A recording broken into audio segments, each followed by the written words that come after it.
안녕하십니까. 황태순TV의 황태순입니다. 오늘 2020년 7월 15일 수요일입니다. 지난 7월 10일 밤에 돌아가신 백선엽 장군, 오늘 보면은 영결식을 하고 그 다음에 대전 국립현충원에서 영면에 드시게 되었습니다. 참 보면 뭐랄까, 대한민국을 구해냈던 국군의 아버지요, 큰 거인이었던 백선엽 장군 그 영면에 들어가시는데 많은 아쉬움과 또 많은 우리에게 큰 숙제를 남기고 가시는 것 같습니다. 그동안 닷새 5일장을 치르면서 많은 그야말로 뜻있는 분들이 정계에서 또 예비역 장성들이, 아니 백선엽 장군 정도면은 육군장이 뭐냐, 우리 대한민국의 오늘을 만든 큰 거인이었다면은 응당 국가장을 치러야 되는 것 아니냐라는 많은 탄원이 있었습니다만은 결국 정부의 의도적 외면으로 그나마도 육군장으로 치르게 되었습니다. 또 뜻있는 많은 분들이 서울 현충원에 모셔야 된다. 아니 서울 현충원이 만원이 된 게 어제 오늘 얘기 아니지 않느냐.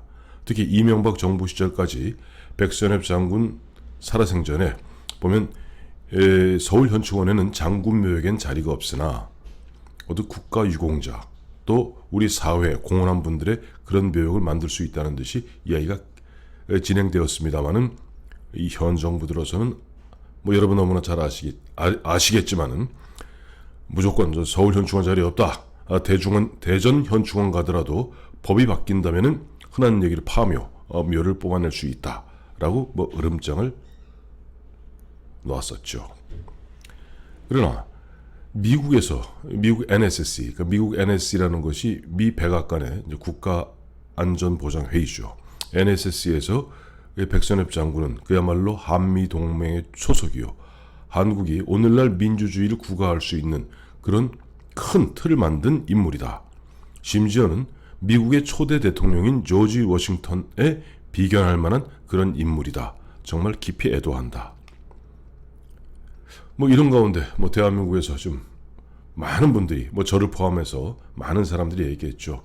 응당 국군 통수권자인 문재인 대통령이 백선엽 장군 빈소에 문상 가서 조문해야 되는 것 아니냐. 결국 가지 않았습니다.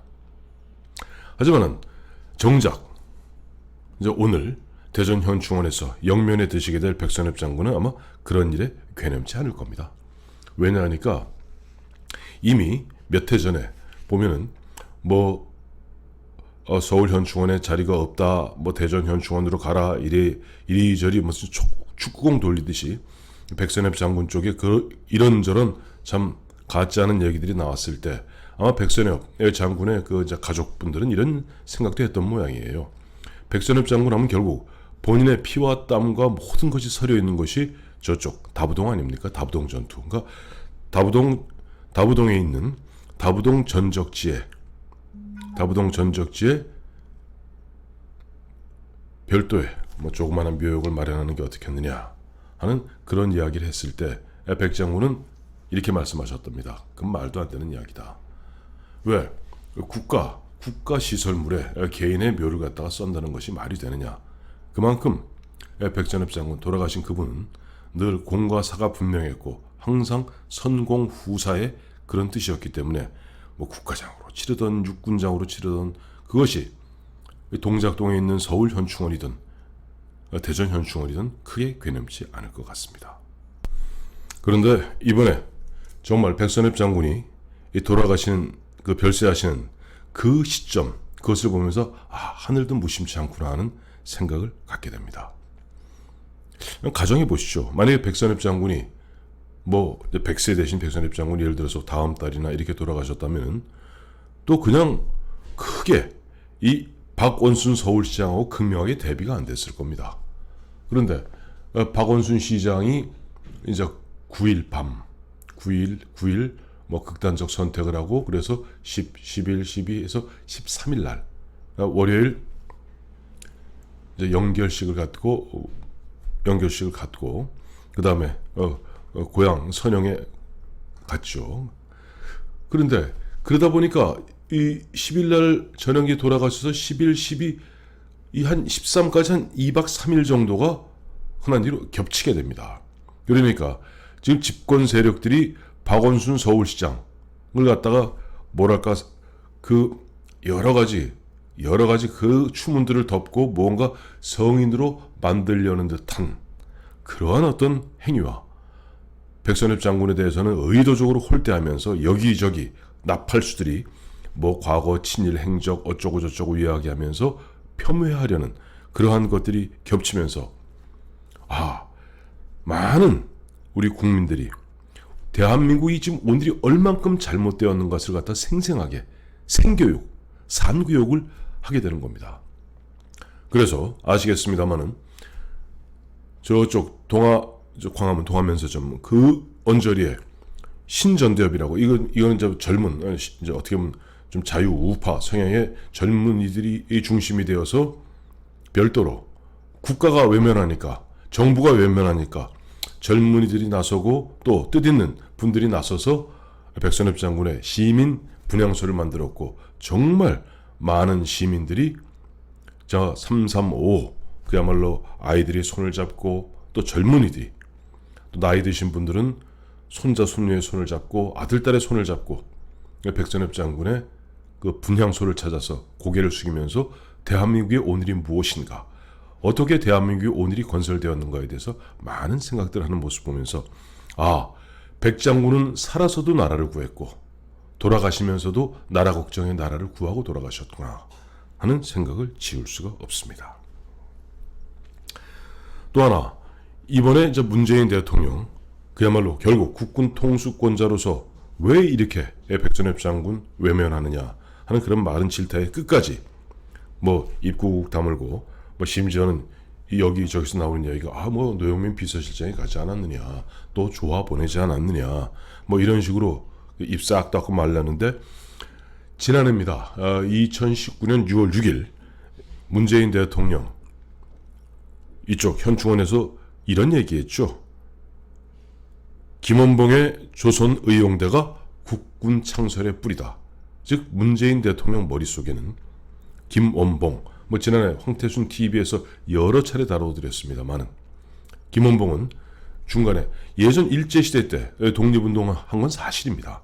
하지만 그 이후에 북으로 넘어가서 그야말로 아주 고위직을 했고 심지어 죽기 6.25 전쟁 끝나고도 보면은 남쪽에 대규모 간첩단을 파병하고 그걸 총지휘했던 그야말로 대한민국 파괴의 주역입니다.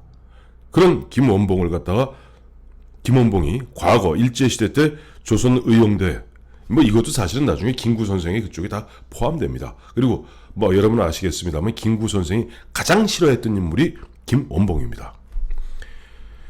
그 조선의용대가 국군 창설의 뿌리다 라고 이야기할 정도로 이 좌파들 머릿속에는 오로지 보면은 그이가 김원봉이 대한민국을 갖다가 붕괴시키기 위해서 6.25 전쟁 때 그야말로 아주 검열상 북한 검열상하고 거기에서 실제 남침하는데 큰 역할을 했고 휴전 이후에도 정전협정 이후에도 대한민국을 파괴하기 위해서 대규모 간첩단을 총괄 지휘했다는 그런 부분을 싹 잊고 있습니다.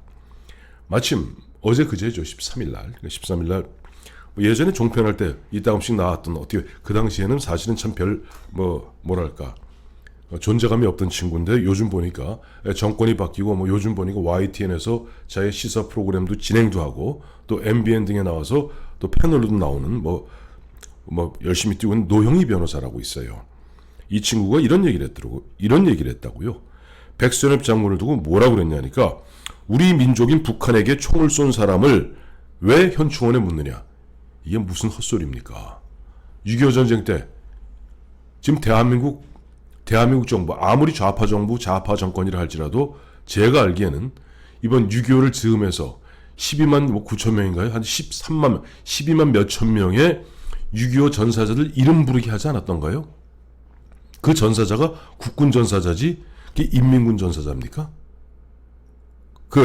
이렇다면은 노영희 씨 이 정도 이야기 막말을 갖다가 막말을 할 정도라면은 아무리 지금 좌파 정권에서 문재인 정부에서 기세가 등등하다 하더라도 이런 식으로 같은 민족인 북한에게 총을, 그러면 북한한테 그 6.25 전쟁 때 저쪽에서 그 우리 국군을 갖다가, 그다음에 우리 애국지사를 갖다가 그 경찰이라고 군인 가족이라고 그 학살했던 그들하고 전쟁 중에 서로 교전하면서 전쟁 중에 총 쏘았다고.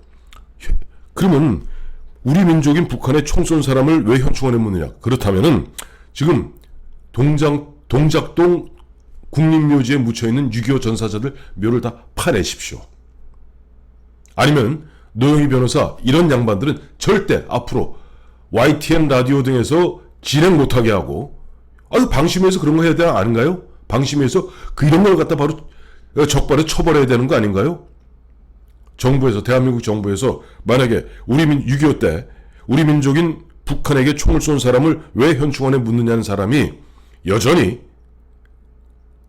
정부의 지원을 받는 YTN 라디오에서 진행하고 MBN에서 패널로 나와서 활동하게 놔두어서는 안 되는 겁니다.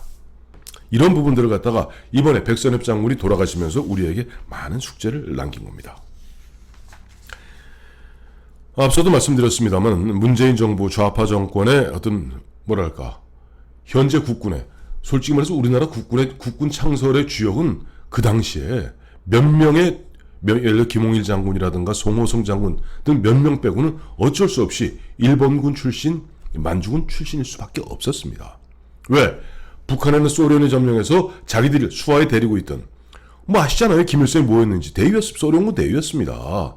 소련군 대위였던 88 정찰여단이라는 그 주보중이라고 중국 사람이 여단장으로 있는 88 그 정찰여단에 소련군 대위 달고 그쪽 호칭으로는 대대장을 했던, 그래서 소련이 북한을 점령하고 김일성이, 최현이, 최용건이, 김일이, 이런 친구들, 오진우, 오백룡이, 이런 소련군 장교나 소련군 하사관들로 배치했던 겁니다. 그러나 미군 입장에서는 이쪽 38선 이남에서 어쨌든 군은 만들어야 되겠고, 그러다 보니까 어쩔 수 없이 자기들이 직접 자기들이 데리고 있던 사람들이 없잖아요. 그러니까 조금 당시에 일본군 또 만주군에서 복무했던 장교들, 초급 장교들입니다. 다. 박정희 대통령도 중위였고, 백선엽 장군도 대위였어요. 그런 사람들을 갖다가 중심으로 우리나라 군을 창설할 수밖에 없었습니다. 여러분, 예를 들어 지청천 장군이 이끌던 독립군이 무지하게 많은 줄 알죠? 다 합쳐봐야 1000명이 안 됩니다. 물론 그 사람들도 다 나름대로, 이범석 장군 같은 경우 아시잖아요. 초대 국방장관 했고 안 한 거 아닙니다. 그러나 이범석 장군이 초대 국방장관을 하더라도 어쩔 수 없이 실제 군을 갖다가, 군의 중간 간부들, 당시 영관급 장교들은 일본군에서 소위 중위 대위 하던 사람들을 갖다가 미국식으로 조금 교육시킨 다음에 쓸 수밖에 없었던 거예요. 근데 이거 갖고 이런 식으로 홀대할 수 있습니까? 백선엽 장군의 공이, 맥어더 원수나 저쪽 2차 세계대전 영국의 몽고메리 원수나 프랑스의 전쟁 영웅인 몽크레르, 우리나라 지평리 전투의 영웅이죠. 그만 못합니까? 정말 국군 통수권자가 국군의 아버지를 외면하는 이 참담한 현실을 보게 되었습니다. 끝으로 보면은 한 가지 팩트는 분명히 잡아야 될 것 같습니다. 어제 마침 보니까 중앙일보 예영준 기자든가요, 그걸 참 정리를 잘해놨던데 핵심은 이렇습니다. 지금 좌파들의 논리는, 간도 특설대 그러니까 백선엽 소위는, 그 당시 만주군 백선엽 소위는 간도 특설대 부임했다. 간도 특설대는 독립군을 때려잡은 부대다. 고로 백선엽은 독립군을 때려잡은 악당이다. 이런 엉터리 논리를 펴고 있다는 겁니다. 왜냐하니까 백선엽 장군이 간도 특설대 소위로 부임했던 건 1943년 초입니다. 그리고 일본군, 관동군하고 만주군이 간도 특설대를 만들어서 대대적으로 그 당시 이른바 좌파, 공산, 그러니까 주보중등, 김일성, 이런 좌파 그쪽 항일 연군하고 싸우면서 흔한 얘기로 자기들 표현을 하면 독립군을 소탕했던 것은 1939년부터 41년까지입니다. 그러니까 저 누구의 김정일이가 41년 저 하바롭스크에서 태어난 거 아니에요. 이미 그땐 다 소련을 튀고 없고, 만주에 있던 우리 민족 계열들, 그러니까 뭐 지청천이라든가 이런 이범석, 이런 우리 민족주의, 우리 흔한 자유주의죠. 민족주의 독립운동가들이 이미 30년대 후반에 싹 다 저 김구 선생하고 손잡고 저쪽 상해에서 그 다음에 상해 사변 나니까 저 중경으로 항주로 중경으로 이미 다 그때 중국 본토에 양자강 남쪽에 내려가 있습니다. 즉 그 당시 만주에서는 간혹 그러니까 간혹 있을 것도 없죠. 왜냐니까 이미 중공군들은 얼씬도 안 하고 그 다음에 중공군 휘하에 있던 김일성 등 그 사람들은 다 저쪽 소련 영토에 넘어가 있었고 참고로 아십시오. 이미 소련 2차 세계대전 당시에 소련하고 일본은 불가침 조약을 맺어갖고 저쪽 히로시마에 원자폭탄이 떨어질 때까지 소련군은 얼씬도 안 했습니다. 그렇기 때문에 백선엽 장군이 43년에 만주에 이른바 간도 특설대 소위로 부임했을 그 당시에 그들이 하는 건 백선엽 장군 말 그대로 정찰하고 그 다음에 그 주민들 선무하는 정도가 다였던 겁니다. 그 좌파들이 얘기하는 식으로 뭐 치열하게 독립군하고서 없습니다. 이런 민족주의 계열의 독립군들은 다 이미 저쪽 상해를 거쳐서 항주를 거쳐서 중경가 있었고 공산주의 계통들은 이미 41년 이전에 40년 말에 김일성과 함께 싹 다 소련 하바롭스크로 다 도망가 있을 때입니다. 거리가 만주는 텅 비어 있을 때입니다. 자, 이런 이야기를 보면서 문득 이런 생각이 드네요. 왜 백선엽 장군이 가시면서 남긴 숙제. 외눈박이 원숭이 마을에 가면 두 눈 달린 원숭이가 바보 된다.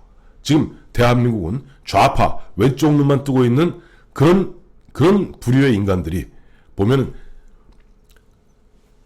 문재인 정권을 통해서 문재인 정부를 통해서 언론을 완벽하게 장악하고 지들 멋대로 떠들고 있습니다. 그러나 우리가 팩트는 정확히 알아야 되는 것이고 왜? 역사를 바로 알아야 되는 것입니다. 그야말로 백선엽 장군 오늘 대전 현 중원에 영면에 드시게 되는데 마지막 가시면서까지도 나라 걱정에 남아있는 저희들에게 큰 숙제를 남기고 가는 것 같습니다. 감사합니다. 백 장군님.